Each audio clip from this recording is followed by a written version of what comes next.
one way to describe the journey of awakening is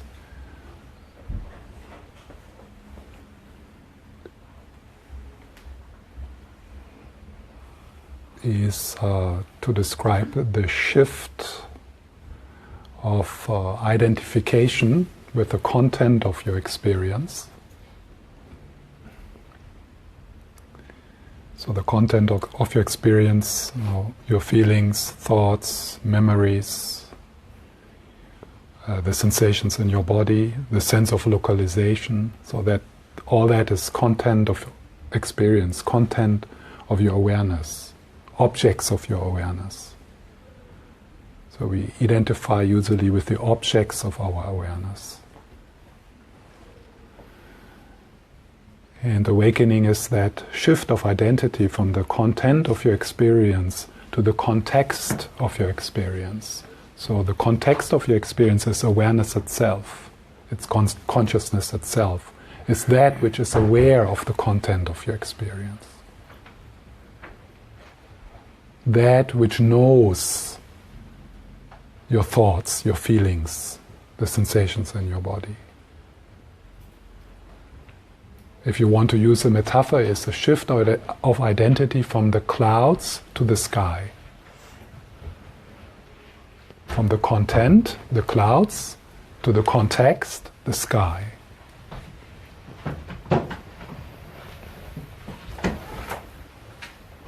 From the mini-me to your true self. From the localized, finite, scared mini-me, which lives in a predatory universe, to openness and connectedness, boundarylessness. So that is that shift into freedom. Now when we are very fused with the content of our experience, when we're very identified with the content of our experience, for example, anxiety, or any kind of other reactivity. So when we are really entangled in it, fused with it, then there might be almost no capacity or no space to recognize, oh, I'm actually much bigger than that. I'm also that, but I'm also much bigger.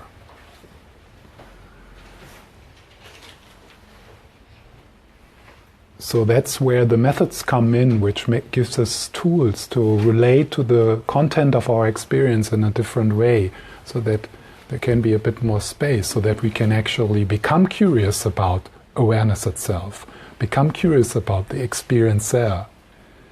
So to become curious about that which knows your depression.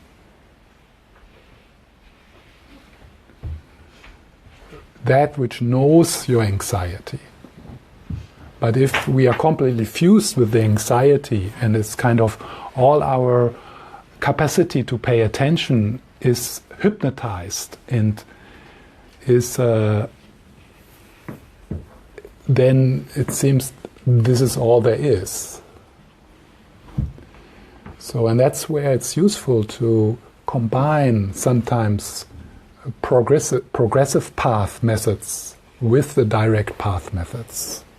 So what I mean with progressive path methods, it's all the methods which helps us to relate differently to the content of our experience, to relate differently to anxiety, for example. One way to relate to anxiety is, oh, I shouldn't feel like this, it's stupid to feel like this, I don't want to feel like this, I rather get drunk than feeling it.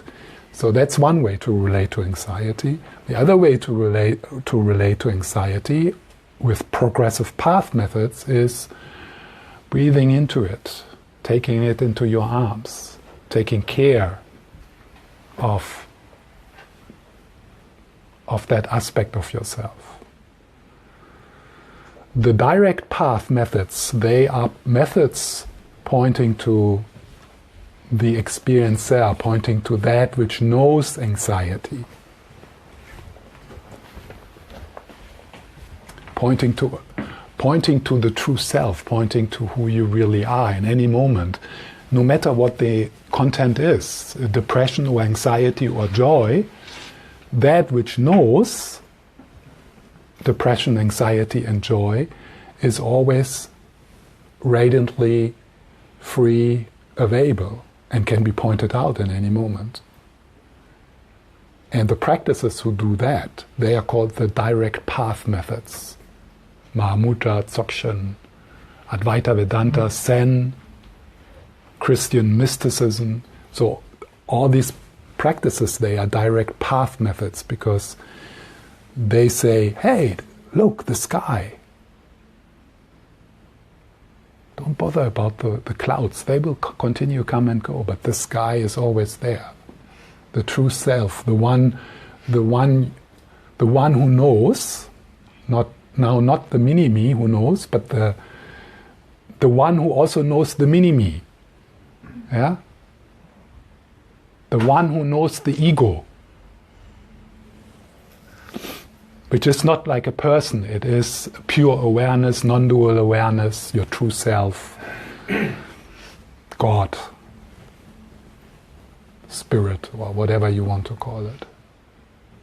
So tonight, after our first meditation, I would like to share with you one of the methods which combine the progressive path and the direct path, and that's the RAIN model. Those of you who have been listening to me before, I have talked about this, of course we all need to hear it again and again. So this RAIN model is like 4 steps which combine a progressive path method, meaning changing the way you relate to the experience, changing the way you relate to the content of your experience, and then you make a bit of a journey. Yeah? So from the fusion, from the entanglement with the content of your experience, kind of creating some space, not getting rid of it, but creating some space so that you have enough attentional capacity to become curious about who you really are.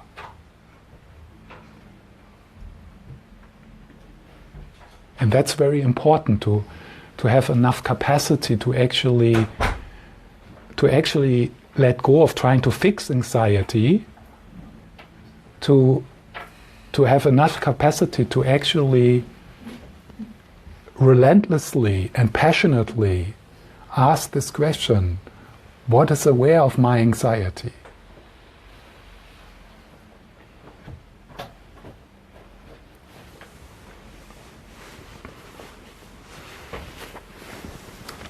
So that's what I'm going to talk about tonight, but let's start with a bit of a journey already. So the journey of arriving here, connecting with the body, letting go of the busyness of the day. So, make yourself comfortable. So you can sit quietly for 20 minutes. Of course, if you need to shift your position, then you're very welcome to do that. Also, if you need to cough or sneeze or yawn or cry. So this is not like a sensendo or something like that. Yeah. So the most important thing is that you feel you can be yourself, and you can bring whatever you bring with you into this space. We are all human beings, and we all have feelings, and we all struggle. So basically, even if we don't know each other's name, basically the most important things we know from each other.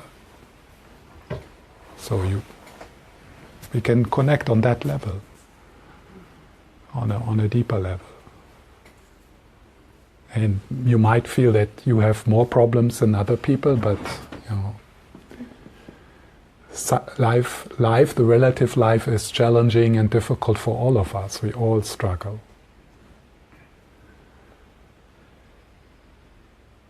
And there's not so many themes actually human beings can struggle with, though it's either relationship or work or health.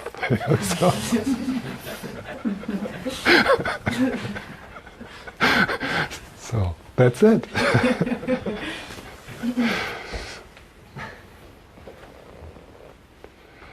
Okay, so and then if you like, you can close your eyes, but then if you notice with closed eyes that you get caught into something which is not happening, meaning fantasies about the past, fantasies about the future, then maybe you want to open your eyes again and look around a bit. And just notice what happens when you start to pay a bit more attention to your inner life, to your own energy. There's a sense of shifting gear.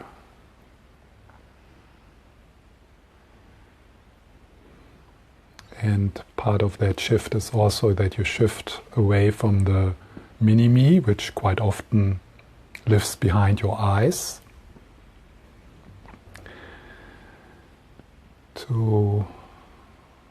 into the body, into the whole body. The invitation is with the in-breath to slide with your awareness, with your attention down into your body, even down into your feet. And it feels a bit as if you take a bath in soft, gentle awareness.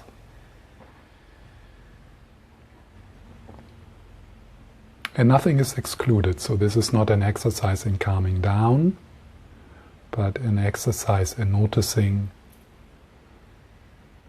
and as best as you can in welcoming and accepting.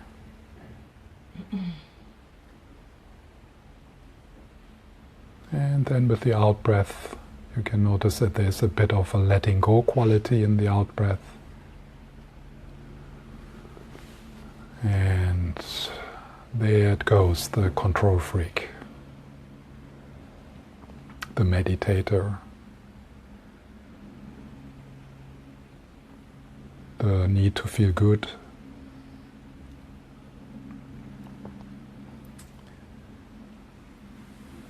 the leaning forward into a future. So with the in-breath, befriending, arriving,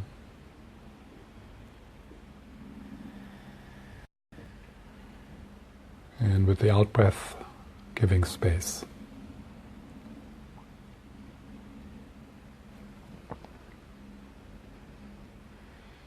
And it's very radical, so nothing is excluded. The most important instruction is to allow this moment to be what it is, to let it be, to just let this moment be what it is.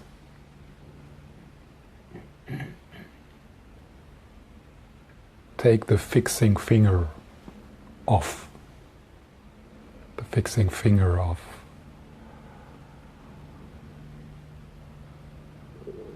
Controlling, interfering, trying to get something, trying to get rid of something.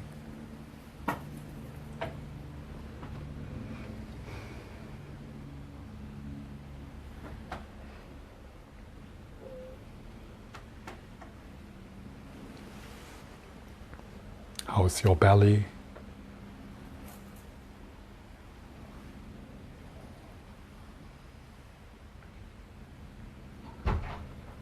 The solar plexus.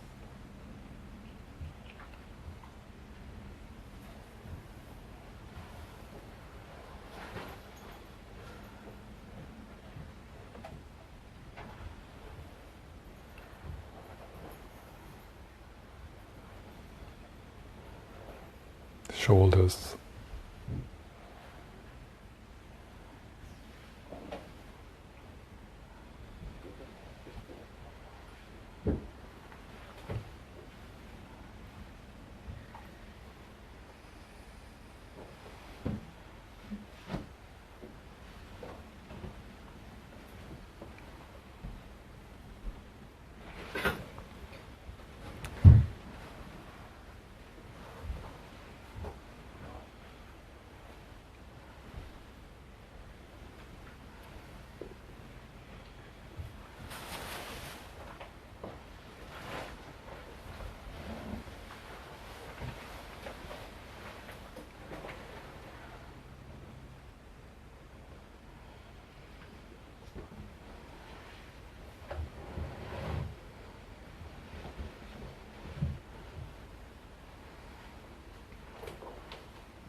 And then when you notice that you emphasize the commentary a lot, that's not a problem. There's space for that as well. And possibly you can drop back. You can slide back into your hands, into your breath, and you rest there. So slowly you slide into a place of rest in the midst of your experience.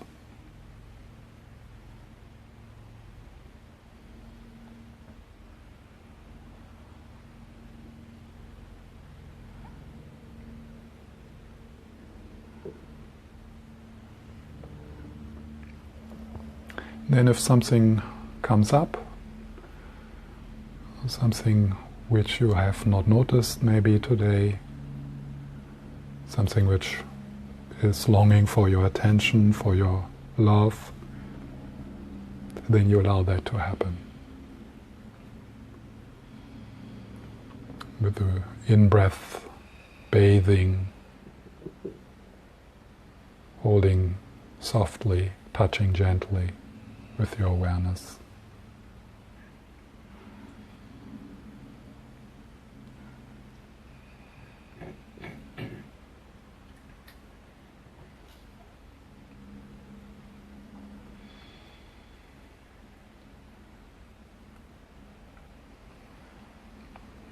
And then we can already appreciate a stillness or a gentle presence which arises when we sit quietly like this.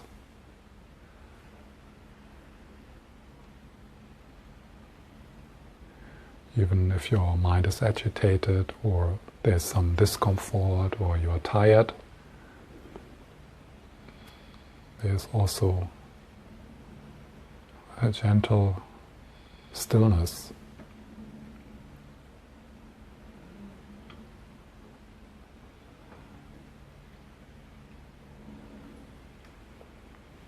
Which we share, where we can meet.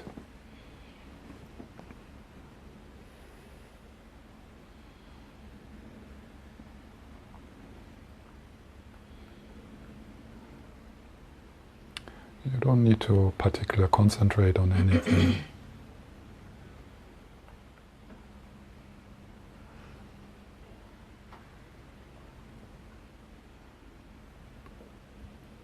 Listening to, touching, feeling the pervading and surrounding stillness.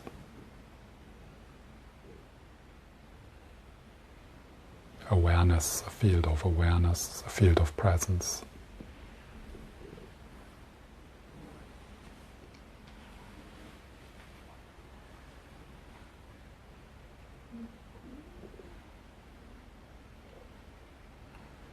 And you listen with your whole body, from the toes to the top of your head.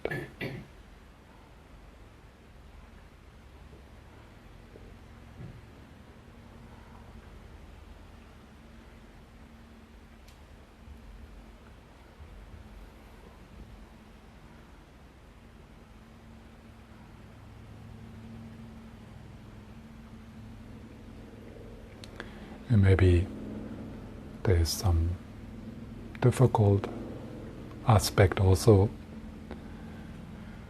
but isn't there also vastness? Like you are a bit bigger than before.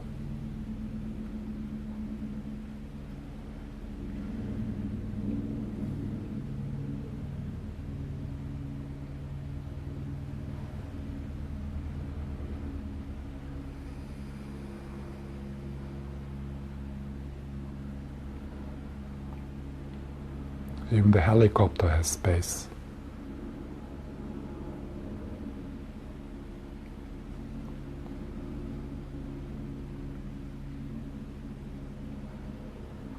The people around you, this room.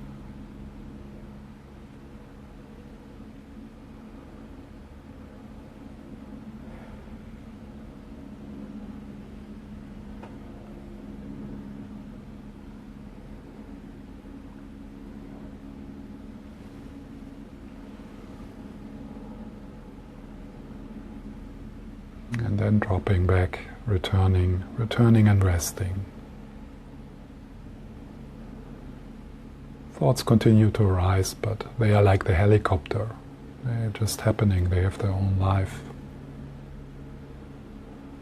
They come and go.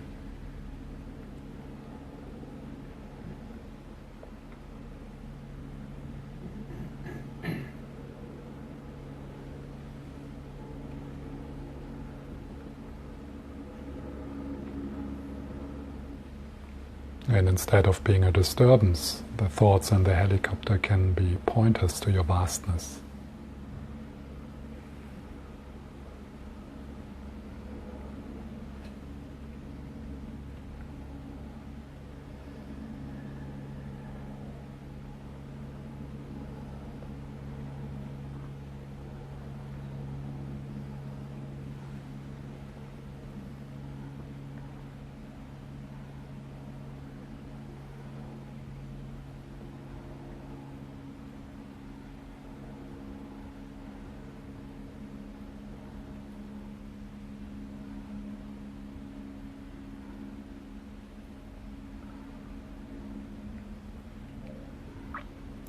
And then you sometimes notice some reactivity, some contraction around something which happens outside of you or inside of you.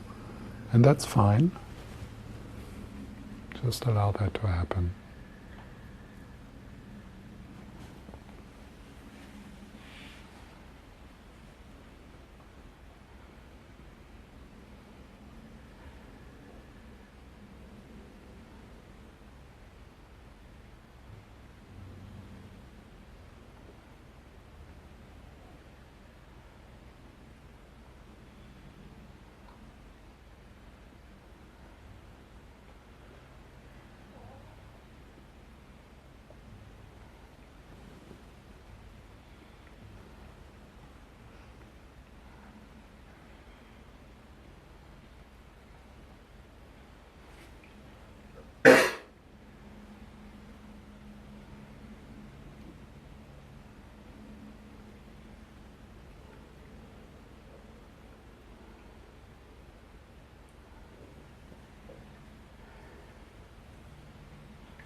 And returning and resting.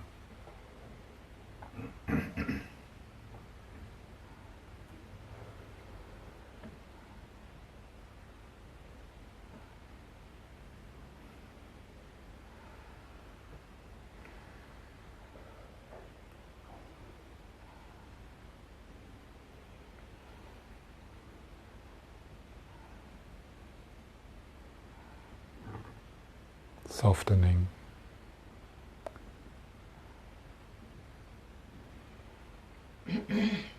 Yes, this is how it is, just now. This is what I feel, this is what I hear, this is what I think. Can't be different than it is.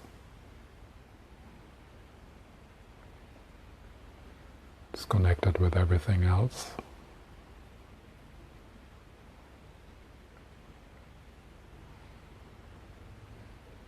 Yes. And if there's a no, if there's a struggle, if there's I wish it would be different, then we allow that as well.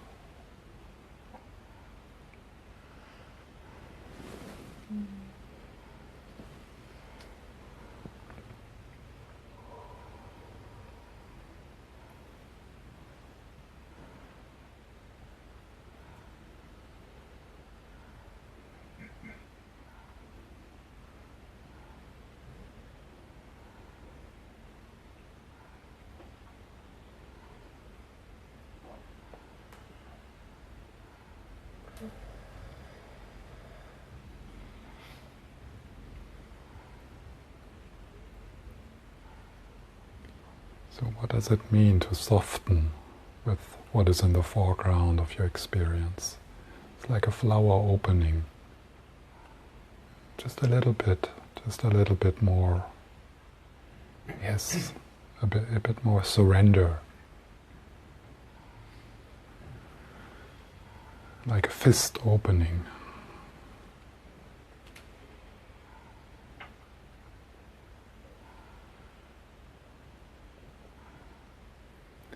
And if there's something you struggle with right now, that's actually good, because that's where we can experiment. That's where we can become a bit bigger.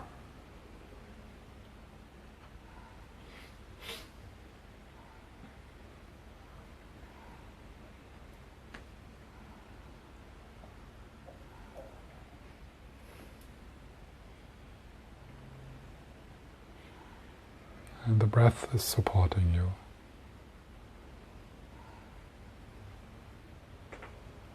With the in-breath befriending, attending. With the out-breath dissolving into space.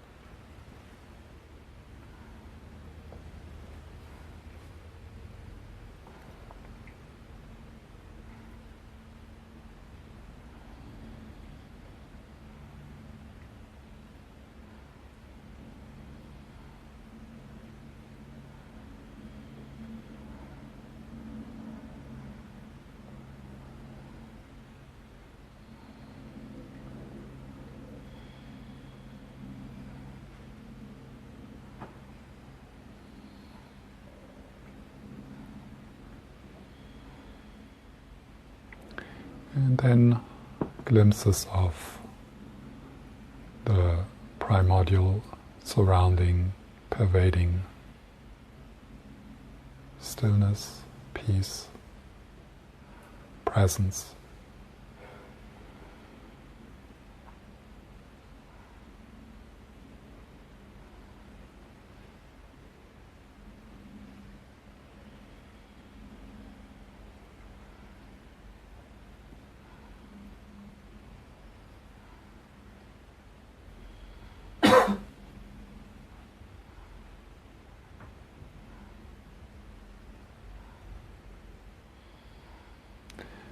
Appreciating the space within which this voice and the other sounds and your feelings and your thought travel.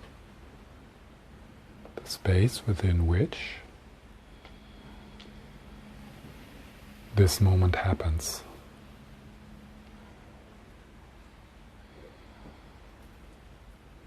The empty, cognizant, knowing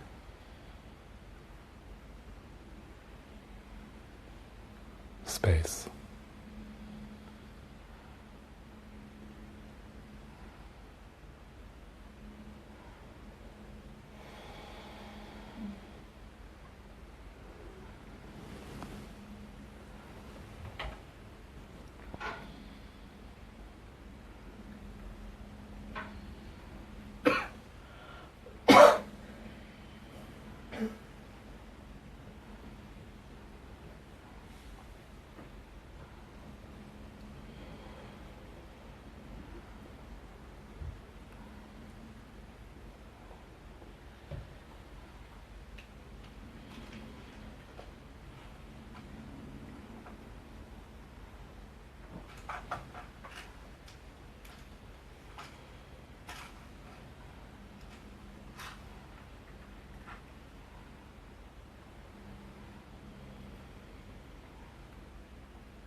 So the content of your experience, changing, non-static. The display of your karma, a Buddhist would say.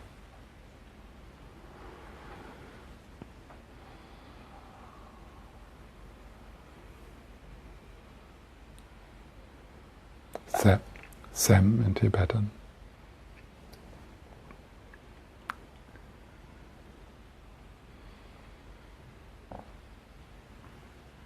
Some of it pleasant, some of it unpleasant, some of it neutral.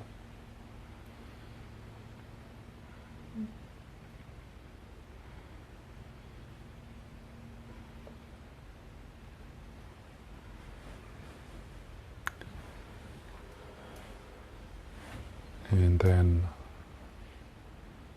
the cognizant, the knowing space within which this display is happening.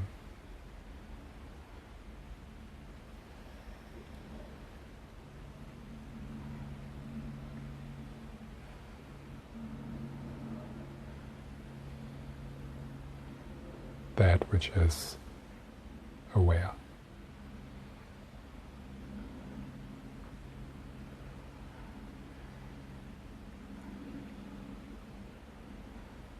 The sky.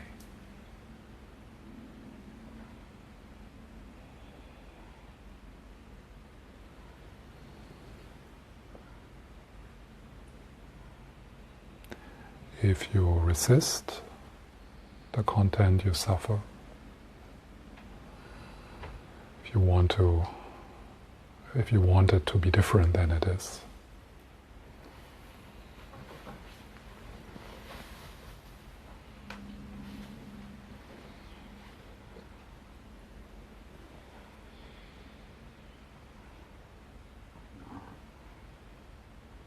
So the immediate cause for suffering is attachment or aversion towards the content of your experience.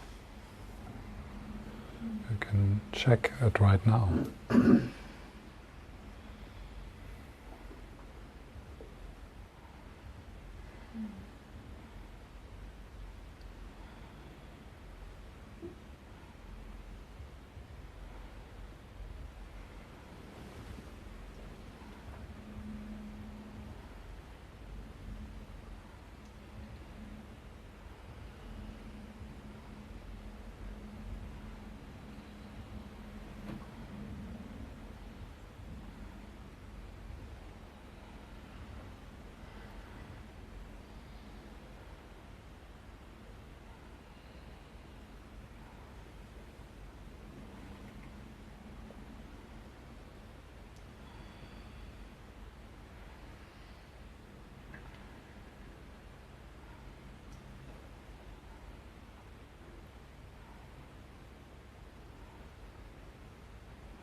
So just do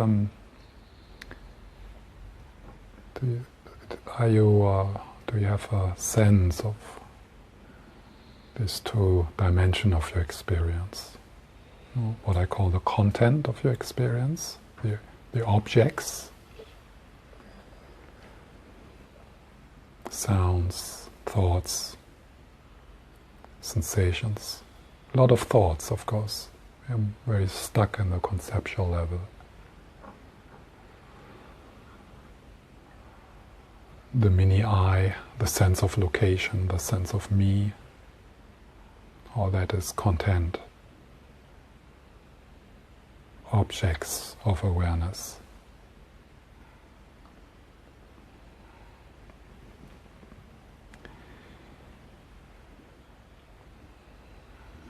And then there's this other dimension, that which is not changing. It's like space.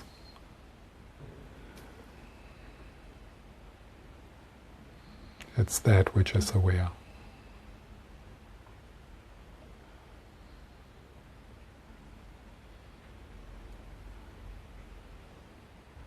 It's the deepest sense of I am.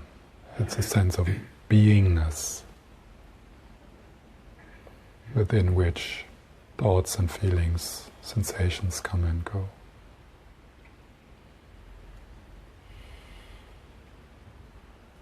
Are you hearing this voice?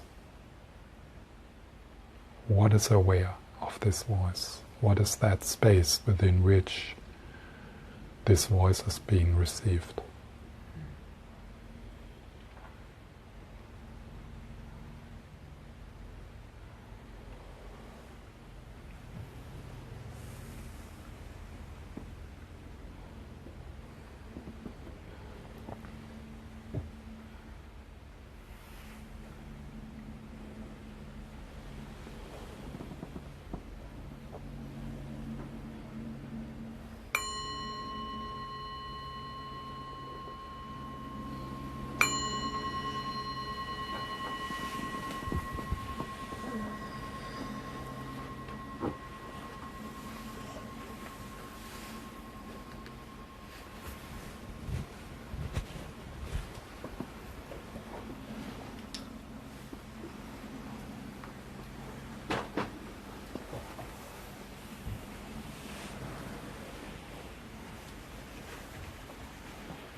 So let's look at the rain practice.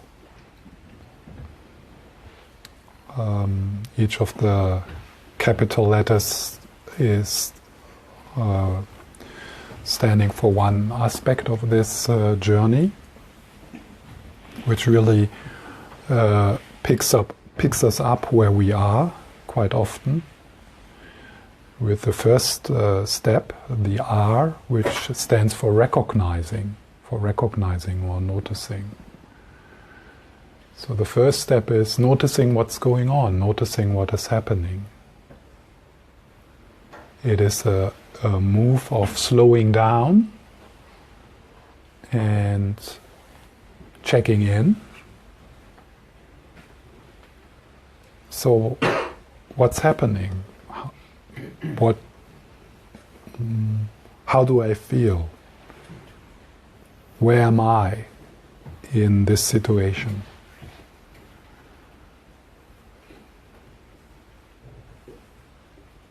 So let's say, someone says something to you and you have a reaction.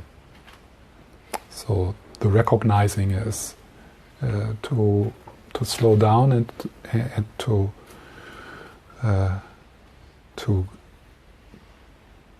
pause and to check in. Okay, what's happening? And for us as disembodied people, an important part of that first step is to emphasize what is happening in my body.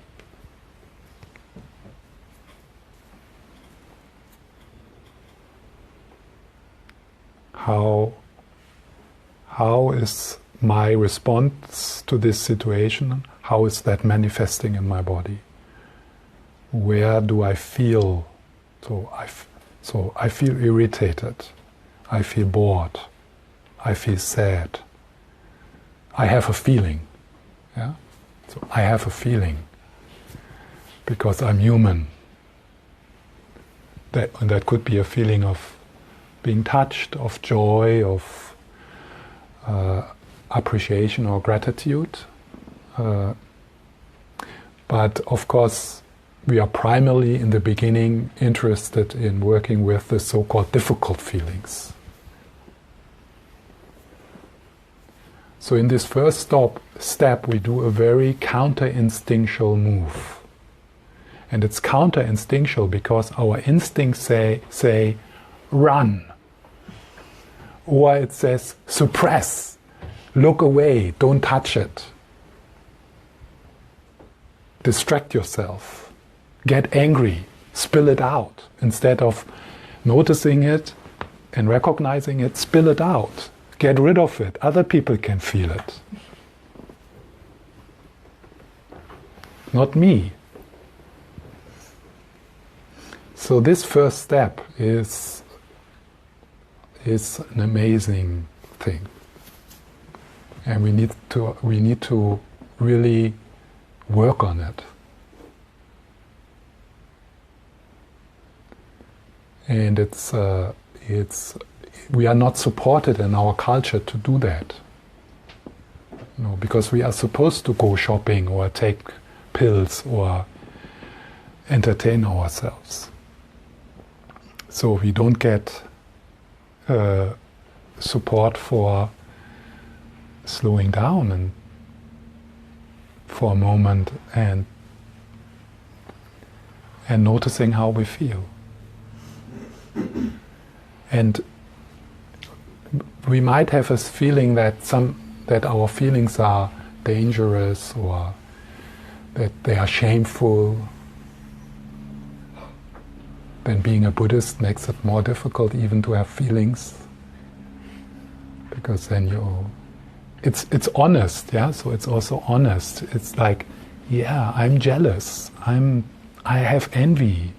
I want to,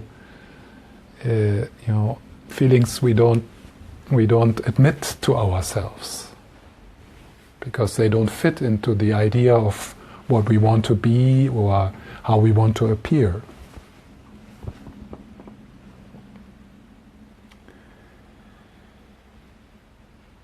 And it takes time actually to get to know that terra incognito, the terra incognito, the unknown land, our feelings, our body. And when I say feelings, I not so much talk about the cognitive part. I really talk more about the felt sense of experience within our body. So that's more where I feel this work this work mainly needs to be done. So awakening is something, actually it's a body work. It's not a mental work. Meditation is not a mental work. It's not a cognitive thing. It's a body work. It's a subtle body work. Compassion is being expressed with the body. Anxiety is expressed within the body. So that's where, and of course the thoughts, they play a role in that. But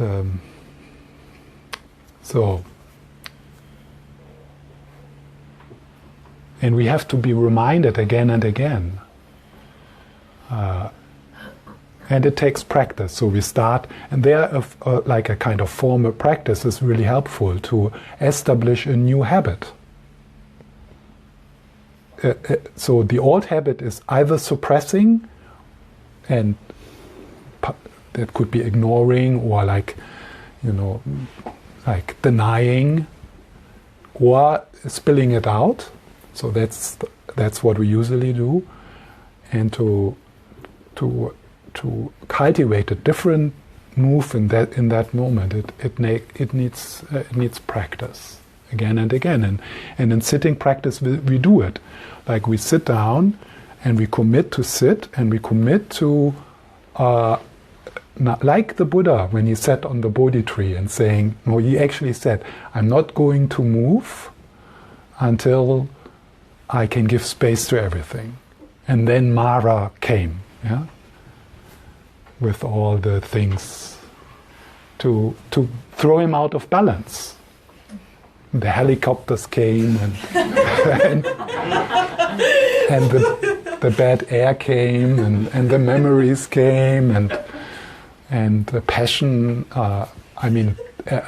like a strong attachment came, and he remained in that spacious welcoming.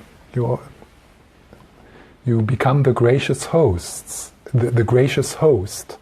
You become the gracious host amidst unruly guests. Amidst your children.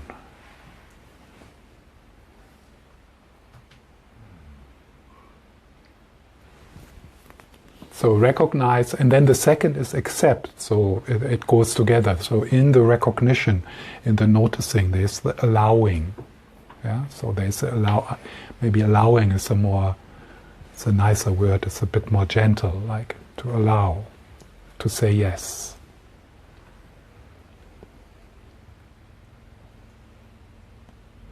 In that allowing, there's as much love as possible.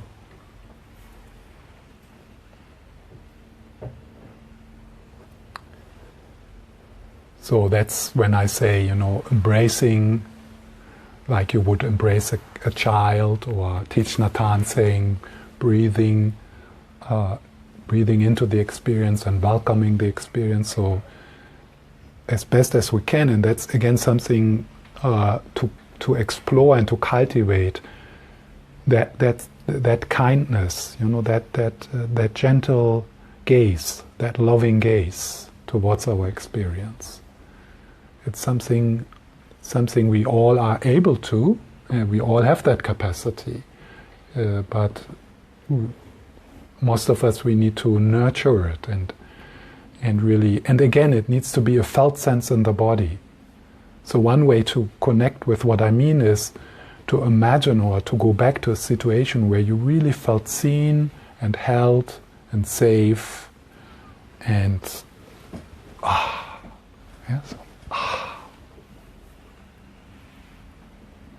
And how does that feel? And then you take that and you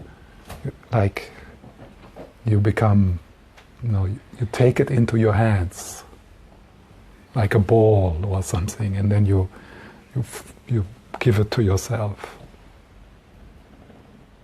Like you imagine that these hands which touched you in that moment, maybe actually literally, like holding you or touching you, but also words or just a gaze can do that. And then you turn that to yourself, to that experience, to feelings, to your feelings.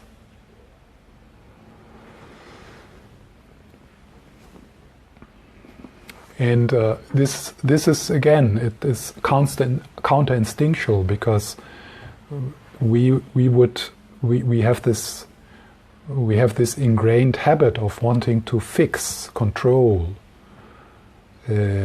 trying to get rid or trying to get something. So and it's very strong, and the trust in the loving gaze is not very strong in us. Like the trust in doing nothing is not very strong. And here, doing nothing not as a resignation, but as a loving presence with what arises. So it's like you start to test it with yourself and others. You start to realize, wow, not only I want to fix and control my own feelings, I also want to fix and control the feelings of my friend.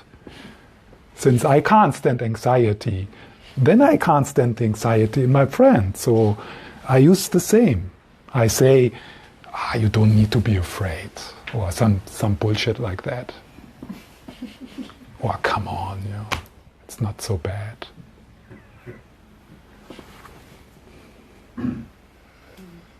So to have the experience of that,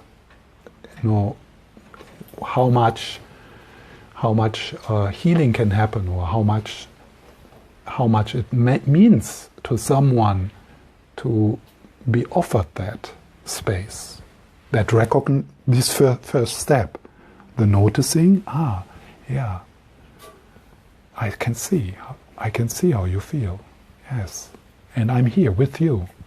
I understand. I'm here with you, and I'm willing to touch it. Let's look at it.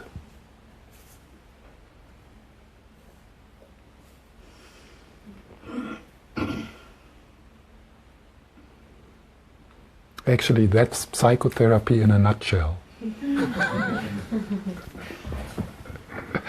The rest is, complicated addition.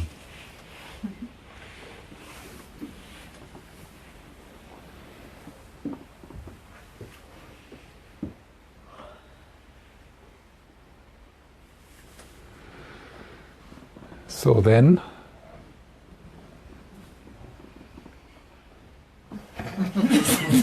I just need to check. I need to have a time. You have a watch. Then I don't need to. Thank you.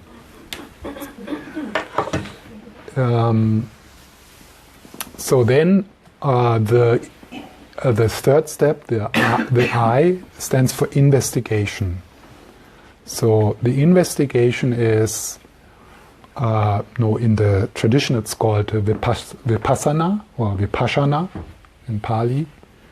So that's the deeper seeing. Like you for example, let's take the experience of anxiety, which is a daily experience for all of us, and it will be like that for the rest of our life. So it's good to kind of find a way to be with it, since it will be there almost every day. Yeah, because it's part of the contract we signed, or something like that. You want to be human, you will be scared. So anxiety is a good example, because it's so. It can really prevent us to flower. So the first step would be to recognize, yeah, it's there, wow, and it's quite pervasive, and I can probably recognize it almost every day. I mean, at least I do.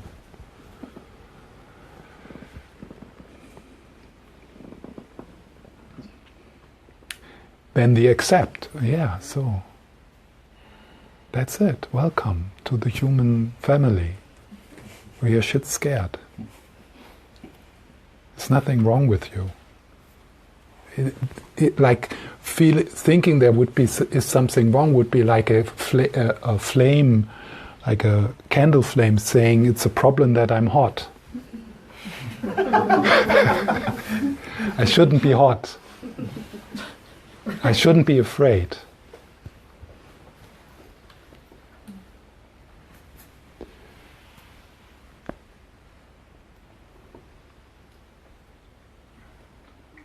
The Dalai Lama is also afraid.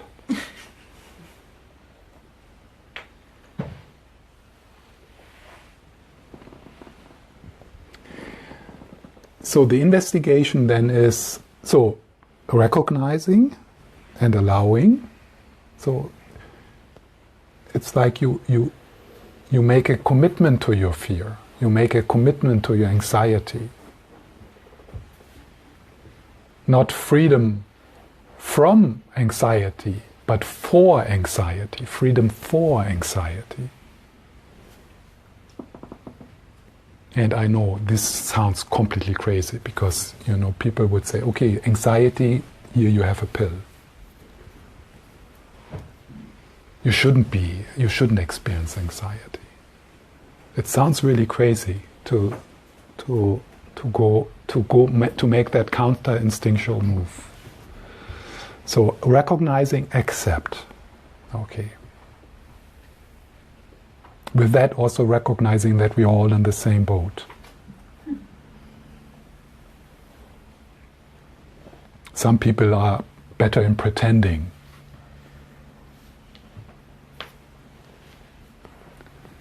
And the people you found inspiring and curious, what they learned is to do the things anyway. They didn't learn not to be afraid. No, everyone who puts something out there, be it like a video like this or, anyone who puts something out there is afraid. Every artist, everyone. They didn't learn to get rid of the anxiety, they learned to do it anyway, what they are supposed to do, or what they feel to be called to, what they feel to be called to. So, investigation. So investigation is, like you go into you go closer. So even more, like, again, counter-instinctual. You go closer and you investigate into the nature of anxiety. So, and again, the emphasis on dropping into the body, exploring it, and then one of the first insights which makes it more, increases your tolerance towards anxiety, is to see it's changing moment by moment. It's alive, it's non-static, it's energy. Basically, it's awareness, it's a kind of a certain energetic formation of consciousness, of awareness. That's all. And when you go into anxiety like that, so now I'm not talking about a kind of full-blown panic attack, because that's like there needs to be some other progressive path methods, similar like now, similar like the RAIN model, but like let's say it's like a kind of this pervasive anxiety. You have, like, I don't know, for example, I have this kind of anxiety whenever I need to call someone. I mean, I know for some people that make no sense at all, but I have it, It's just like, I don't like it. It makes me afraid to call someone. It's like, because I have a feeling of disconnection, of like, when I talk with a person, then I like to feel that person. If I only hear the voice, it's spooky for me.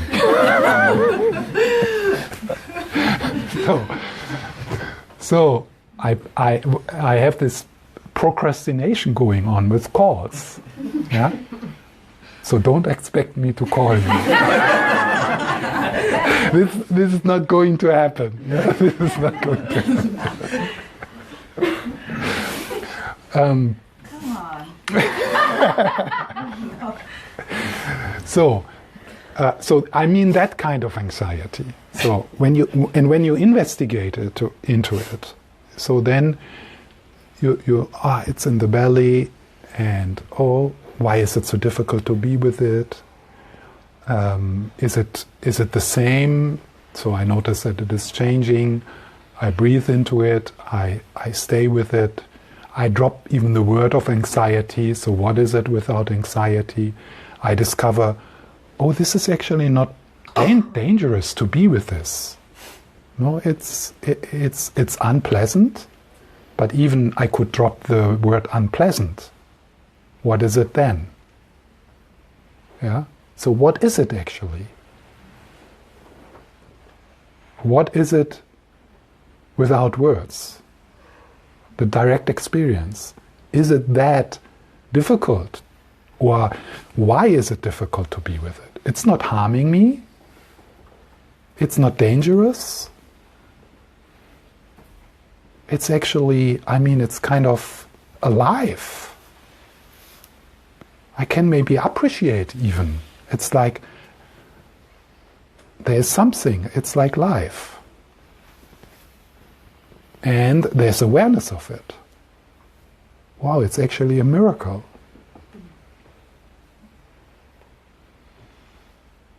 So that would be a bit of a journey from making it into a problem, judging it, trying to get rid of it, to starting to befriend it. So that's investigation.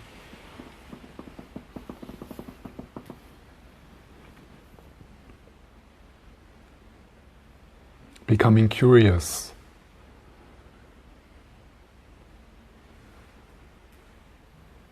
Becoming actually curious about that which you want to get rid of.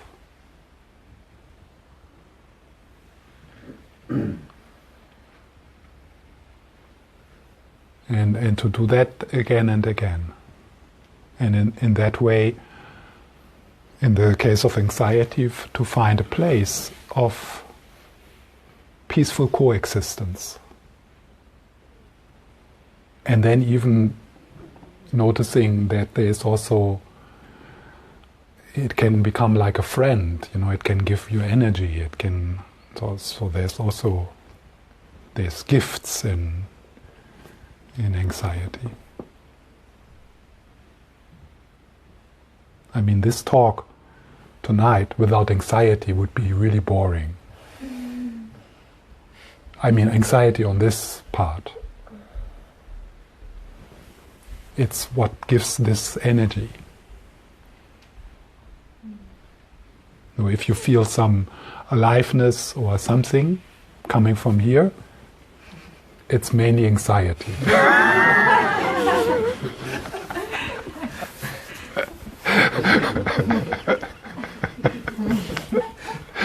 Transformed anxiety, yeah?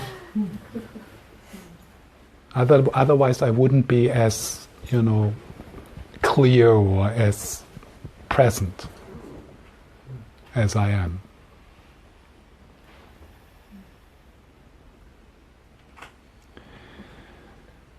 So now we have the break, and then after I will talk about the fourth step, which is the N, and there's like two directions we can go here. One is the non-identification, which is the shift into awareness. But depending on where you are, the fourth step could be also nurture, and that would be when you feel there needs to be a bit more care, a bit more attention. I need to do a bit more with that wound, with that trauma, with that anxiety. Like if I would now shift into non-identification, that would be a kind of bypassing almost, or a kind of dissociation. So there is that wisdom of knowing that sometimes the most healthy thing is to stay a bit and take care and heal and continue to use progressive path methods to take care of that which hurts, to take care of that which is there, and not kind of saying, "Oh, it's all empty. That's it." Yeah? So, and I want to, after the break, I want to then go into the non-identification, what that means. Yeah? Okay, so let's have 10